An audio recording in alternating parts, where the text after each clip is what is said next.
Hello everyone, TLSG here, back again with another Marvel Snap video.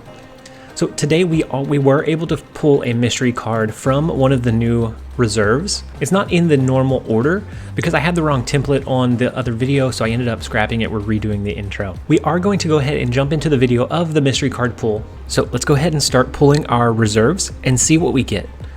Okay, so the first one that we pull is 200 credits. That's not a bad amount of credits. That lets us gain 4 additional collection log levels, so not bad. And then we get boosters. So boosters feel pretty bad to get. Okay, and so then the next one that we pull, we get a card. Really? So that was very fast.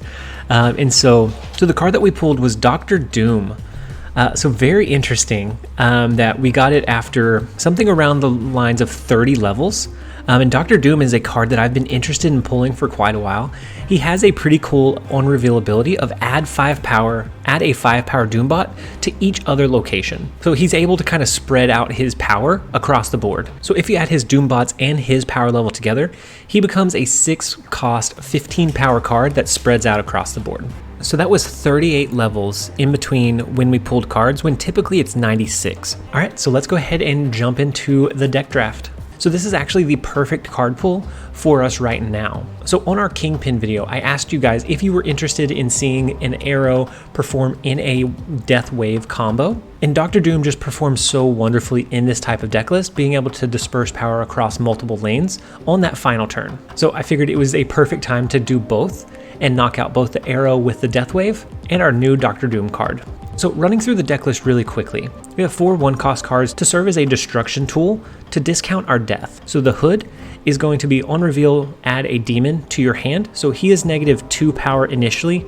So you're going to want to either Killmonger or Carnage him off, but the powerful 1-cost 6-power token that he gives you can help you swing a lane and adjust your power as needed. We have Angel. So Angel is, if drawn, an okay 1-drop card to be destroyed, but if we are able to get lucky enough that we can destroy some of our 1-drop cards prior to drawing Angel, Angel is going to come out of our deck and into that lane. This acts as a very important deck thinner to make the rest of our combo pieces draw more commonly. Next we have Iceman. Iceman is just here as a disruption tool. Previously we had Okoye, but as you know, Okoye got buffed up to 2 cost instead of 1, so we just replaced it with an Iceman to add a little disruption to the enemy's turns and give us another target for our Carnage or Killmonger. We have Yondu. Yondu on reveal, remove the top card of your opponent's deck. So right now this counts towards the death total, and so it will discount death whenever this ability triggers. We have Carnage and Killmonger as our destruction tools. So Carnage is going to destroy whatever cards are in the lane and be buffed up as a result. Killmonger is going to destroy all 1-cost cards on both your and your opponent's side of the board. So this can help us not only get destructions from our 1-cost cards, but our opponents as well. And then we have Wave. Wave is going to be important in making this combo in this deck list consistent. So Wave, on reveal next turn, cards in both players' hands cost 4. The important thing with this interaction is that Death becomes 4 cost, and then she still costs 1 less for each card that was destroyed this game. So as long as you destroy 2 cards by the final turn, if you drop Wave, you're going to be able to play 2 cards on that final turn when your opponent can only play 1. Next up we have Jubilee. So Jubilee, on reveal, play a card from your deck at this location. So this was recently updated from play the top card from your deck to this location. But I think with this deck list, there's not really any bad targets for Jubilee to pull into, and so it works well either way. We have Arrow. Move all enemy cards played this turn to this location. We could potentially drop this on turn 6 along with a death to swing a lane with our death total, and then pull any cards that they play out of any of the lanes that they're trying to win into a lane that we've already lost, so that we can lock down the other 2 lanes and secure a victory. We have our new card, Dr. Doom. So Dr. Doom, on reveal, add a 5-power Doombot to each other location. This is going to help us distribute power across some of the other lanes. Even if on the last turn we are only able to drop 1 card, Dr. Doom is going to allow us to distribute that power across all 3 lanes to potentially swing those really close nail-biter locations. We have Magneto. So Magneto, on reveal, move all opposing 3 and 4 cost cards to this location. He's a high cost, high power card that has a pretty unique effect that can swing locations and swing games by itself. And then we have Death, which we touched on briefly. Death is a 9-cost card, but she costs 1 less for each card destroyed this game. So if we go with destroying 4 cards here, she's all of a sudden going to be a 5-cost card and can be played on turn 5, on turn 6, or she can be played alongside another 6-cost card on turn 6 if we dropped Wave on turn 5. So I think this deck list is going to be really strong and really powerful. It cuts out some of the clunkier combos in Bucky Barnes and Deathlock and adds more consistency and a higher average power output. Alright, and so with the deck explanation out of the way, we are going to go ahead and jump into some games. So next up we have Box, and in our starting hand we have some decent cards in the Hood, Yondu, and Angel. Unfortunately we drew into Angel, but as long as we're able to destroy it, it's okay. It just doesn't act to thin out our deck like we would like. And so no cards are going to be revealed this turn from the Lemuria location. So I think we go with our Yondu and our Iceman here. And then it's not going to trigger either of those abilities this turn, but next turn once they reveal it will. And then we get Nova Roma, so we draw a card. And so that gives us an extra opportunity to draw into our more powerful combo line. And so I think what we do here is we drop our Killmonger. It doesn't necessarily matter where. I'm going to drop it into Nova Roma because we have some high power cards that we'll be able to push into the Hellfire Club. So I don't think we're as concerned about, and we end up destroying their, it looked like Jane Foster. And so that being the new card that's released from the Nexus event. And so they are not going to be able to play it this turn, unfortunately. We are going to drop our Demon. We're going to drop Angel into Lemuria just in case we draw into Carnage. We'll be able to get Death discounted just a little bit further. And then depending on what we draw into next turn, we will likely go ahead and just drop our Death anyways. Oh no, that is awful. So they are... They hit us with the ultimate high roll morph, and they caught us with a lot of cards in our hand. Unfortunately. So we're going to split up our power now. We do draw into Death, or we do draw into Wave. So that is going to allow us to drop 2 cards this upcoming turn, or on the final turn of the game. So I still can't believe that they got that luck. Oh, it was such a good morph. Like all 3 of the targets that we had were really solid, really good targets for that morph in that scenario. Just a very, very good play. So we're going to be able to drop 2 cards this turn, but they did extend the game by 1 turn. So I think what we want to do here is we drop our Death into mid. We drop our Dr. Doom, which is going to send out a 5-power bot here and here to disperse the power a little bit. And depending on what we draw into, I think we are very likely going to lean towards dropping our Arrow for this final turn. So they drop a Gambit, which kills their Arnim Zola, and then it destroys. I didn't catch what it destroyed in this lane. That's okay. It's not one of the high power cards. So now we do have... And I'm guessing they may have wanted to put the Arnim Zola onto Gambit, which would have created another Gambit here and another Gambit here, resulting in us losing 2 additional cards. Yeah, so that's the kind of play line that they were going with, I imagine. So what we would have done was this turn, we would have dropped Arrow just into any lane, most likely into Nova Roma to give us the most chance of still winning that lane after all of the calculations were considered. But it would have pulled their cards over here, and it would have been kind of what the deck was designed to do, and it would have felt pretty solid. But unfortunately, they did end up conceding. Had they not dropped their Arnim Zola, and we had put the Arrow, we would have had initiation. We would have pulled it before it triggered, and so it would have ended up destroying their Nakia, sending it across the board, which would have been an even more satisfying win. So what could have been, but unfortunately it wasn't. Next up we have SA4. So we draw into our Angel again, unfortunately. Never lucky with that Angel draw. But on average, and we end up destroying their America Chavez, but on average, this card should help thin out your deck. It won't do it every time. And it's kind of interesting that they played their Sunspot into the Gila. So it ends up shuffling 3 rocks into their deck, making it much less consistent to play. We do get the Isle of Silence, so the new featured location that has ongoing effects are disabled here. Luckily, we don't have any ongoing effects to worry about. Why are they playing all their cards into the Gila? SA4, are you okay? Is everything okay? So I think we're just going to drop our Killmonger. We're going to destroy the 2 cards that we can. That way we can kind of future-proof ourselves for if we draw into death. And so are they just dropping their rocks, an Atom Warlock, and then the rocks? I'm still so confused.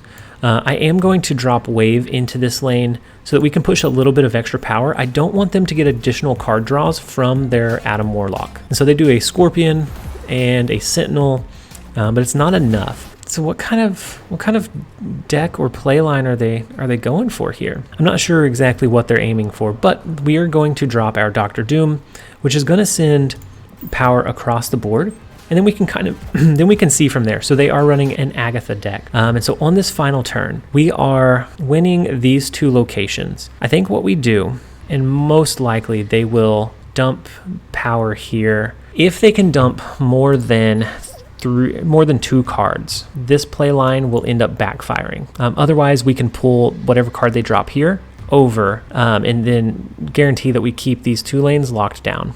I think we're going to risk it here just for the arrow. Oh no, they do drop 3 cards, so we pull over 2 of them. And so if what is left is more than, oh man, and we pulled over the one that becomes a negative rock. And then Sentinel, so that's, and then a rock. Whew. Okay. They scared me whenever they dropped 3 cards on us. So we could have accidentally pulled over both the Morph and the Rock and then left the Sentinel. We got very fortunate that we pulled over the 2 that could have been somewhat powerful, allowing us to keep this lane locked down. We almost lost to Agatha.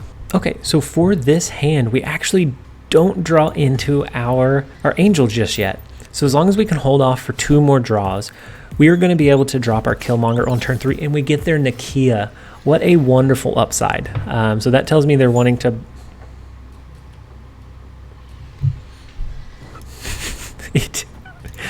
It is what it is.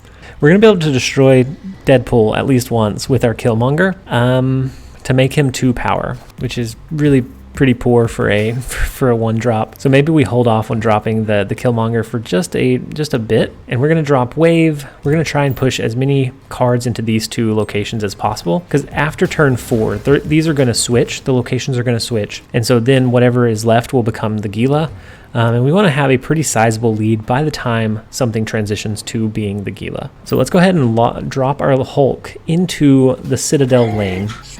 That is going to give us a pretty sizable lead. And unfortunately, they are running a Sarah deck. Oh, never mind. It doesn't matter that they're running a Sarah deck necessarily, or they're not. That was generated by District X. Good to know. So what if we did Hobgoblin here? Or what if we did Hobgoblin here? And then depending on where they play cards this turn, we could do an arrow next turn. But I think there's a very low chance that they flood 4 cards onto that District X turn this turn. It's very, very unlikely. And so they do only drop 1 card. They are able to drop a 6-power card though, so it is a Claw. So it's not a 6-power card. And so now this one is -4 currently. So we could either try to extend our lead here, try to keep our lead here. So I think what we do is we drop Arrow into the Citadel. If they only drop 2 cards here or 1 card here, whatever that may be, Arrow is going to pull it out and then help us lock down these 2 lanes, even though we're already going to lose the Citadel. Let's go ahead and lock that in. I feel fairly confident in that. I don't think they're going to be able to flood the board with the hodgepodge that they have, or the hodgepodge that is the District X random cards. Okay, so they do drop 2 cards, one in the Gila, one in District X, but but we pull them both over because we had initiation, because we had priority. We were able to pull both their Shang-Chi, which would have tied the Gila lane, and their Devil Dino, which would have put them in the lead in District X. Just Arrow coming in clutch. I don't know that we've been able to play Death with this deck so far, but Arrow just feels like such a good utility tool if we're able to push out a lot of power early. Next up we have Nex, and in our starting hand we get 2 of the cards we want to destroy with our Carnage. So they pretty good start for the game. I am going to drop these cards not into Onslaught Citadel. I'm always weary of Onslaught Citadel, so if they have something like And so this looks like a token buff deck, or a hand buff deck. And so I'm always weary of Onslaught Citadel, because if they have an Iron Man and just an average power line, it then becomes massive and huge, and it's really hard to compete with. So I would rather try to lock down these 2 lanes just in case, since we don't have any way to counter a good ongoing ability. And so I am a little bit torn. I kind of want to drop Iceman this turn, but I also want to drop Carnage so that we can get the guaranteed deck thinning of Angel coming to the board. That's what I'm going to go ahead and lean to, because that deck thinning ability is just so valuable in making sure we get the highest chance of drawing into our wave combo. And so our last location is Lemuria, so no cards are going to be revealed this turn. So I think with that, we just go ahead and play a card into Lemuria. We use our Iceman, which will act as a little bit of disruption for the 5th turn, because it's not going to reveal until then. Okay, and so they go ahead and snap while they're waiting. I'm not sure what they are so confident in, because they lost their Brood. They have Mr. Sinister, so maybe they have a Nakia and they have that hand buff portion, but I just don't think it's going to be, I don't think it would be enough to swing the game or the lane. So we're going to drop our Jubilee into Lemuria. If it pulls into wave, then we'll have to call an audible, and we'll go ahead and drop one of these cards on turn 5 instead of being able to drop 2 on turn 6. But otherwise, it's going to act to thin our deck out even further. And it draws into Killmonger, so it destroys 2 of our cards to discount death even further. And then they have a, oh my lord, have mercy on my soul. So that is what they were so confident in, was the fact that they can play 2 ongoing cards into on. That is just insane. Oh boy, we're in trouble, guys. We are in a lot of trouble here. So they were able to drop a Patriot, which gives cards with no abilities +2 power. But then that's doubled, so that's +4 power. And then Mystique copied Patriot's ability, so that's another +4 power. So any token that they have gets +8 power, which is just insane. We're going to drop our death. I think we end up losing here. Yeah, this becomes a massive thing. Just the biggest thing that I could imagine. So I'm trying to think. We could pull their Mystique over into Lemuria, which is going to take away some of their upside, but I don't know that it takes away enough. And then it could pull the Patriot as well. That takes away a lot of their upside. I like that a lot. That pulls away both Patriot and Mystique. That's going to cut the Thing by 4 power. So he becomes a 10 power card. They only have a Patriot. I anticipate that they drop resources into this location this turn. I like that play line. I think that gives us a pretty good shot at winning here. Not great, but I think it's the best that we have. So let's go ahead and lock it in. Hopefully okay, so they just dropped, oh no. So they dropped a Dr. Doom, which generates, of course, 2 tokens. So I was really needing to rely on the fact that we would win, or we would tie Onslaught Citadel with moving those 2 cards out. But unfortunately, the Dr. Doom was just a really solid turn 6 drop for this type of deck. We ended up tying Lemuria, but we lost Isle of Silence by 1. That was so very strong. We are only missing Mystique from being able to do a very similar deck. And that is a deck that I think we would definitely be interested in checking out. Next up, we have Unit 0. And the first location being the big house. Typically, this is not a good location for us with how many high cost cards we have. But if we are able to get it in early, where it can be targeted with a Carnage, then we can really easily start swinging that location in our favor. I think we need to go ahead and drop the demon here. If we draw into Killmonger, then it kind of stinks, but it's okay. Ooh, and then they drop Goose. So Goose is going to has the ongoing ability, nobody can play 4, 5, and 6 cards cost at this location. So that really limits us there as well. And so we can't drop big cards there or in the big house. So just very unfortunate. And we do draw into Killmonger. So do we? I think we do. I think we go ahead and trigger that. I think we trigger that effect. That way we can thin our deck with Angel here and pull it out of the board. Unfortunately, we destroyed our demon, but I think it kind of is what it is. Let's go ahead and use Jubilee. We could potentially pull our Death. We could potentially pull Arrow. We could potentially pull Carnage or Iceman here. Nothing terrible, so Carnage is going to destroy our Jubilee and leave us a little bit better off, and it will discount our Death, and it lowers the overall cost of our Death as well. And so we draw into Arrow here. I think we just go with, I don't know where we go with power. I am going to go with our power in the big house, and then next turn we're going to be able to either drop Dr. Doom in the mid, which is going to push 5 power tokens to the left and right, which would be beneficial. And if we can draw Death as well, then we can actually put Death into the big house or Wakanda, either one, because she is a 9 cost card. She is not. That's beautiful. So we're going to play Dr. Doom, but now we need to decide, do we pull any of these cards out? Do we leave them as is? They will probably pull their Vulture over, which will buff him up a little bit. And then with that, that becomes 7, 13, and then it'll buff him by 2. So do we drop our Death here as well? Even though we have the ability to drop our Death either here or here, that would give us 21. And so 13, 14, 15, 16, 17, 18, 19, 20, 21, 22, 23. It doesn't. So we need to figure out a way, or figure out where we need our power. So I think we need our power in Wakanda. So I anticipate that they pull cards. Actually, they pull cards here and then they push them over to the left with Heimdall. So we don't need that much power into Wakanda actually. Oh, that feels awful because it's going to be 8. Oh, that's awful. So pull him over, drop Heimdall here to push everything. No, I misread it so bad. I really thought it was going to be a Heimdall shift there. And so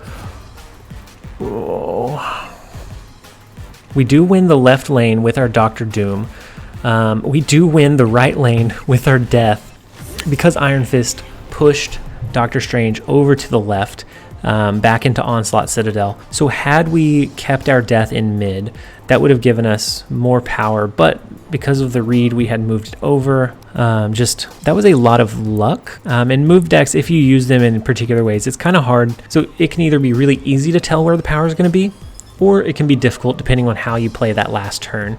And so overall, I just feel fortunate that we ended up coming up over the top, and that was all because of our Doombot sending power over into this left lane. Otherwise, we would have lost by too large of a margin. I am going to go ahead and end the video on that note.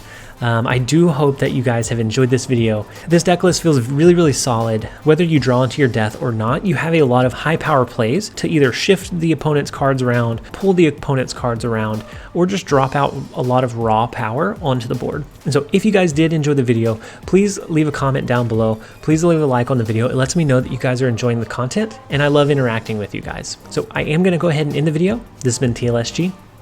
Later, guys.